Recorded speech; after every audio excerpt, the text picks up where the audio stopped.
Base configs are important for your hopper, but trading isn't a one-size-fits-all situation. That's where Cryptohopper's config pools come in. Config pools allows users to set a different strategy, buy, sell, settings for a specific coin. This video covers what are config pools, what to keep in mind when using config pools, and how to configure a config pool. What are config pools? Config pools offer almost the same features as the base config. The main difference is that the config pools overrule the base config for the coins you select.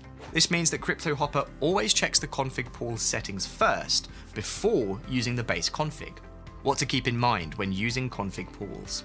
When using a config pool, remember that it overrules your settings. So, if you decide to change your base configuration, remember that the config pool is still working and overruling your base settings.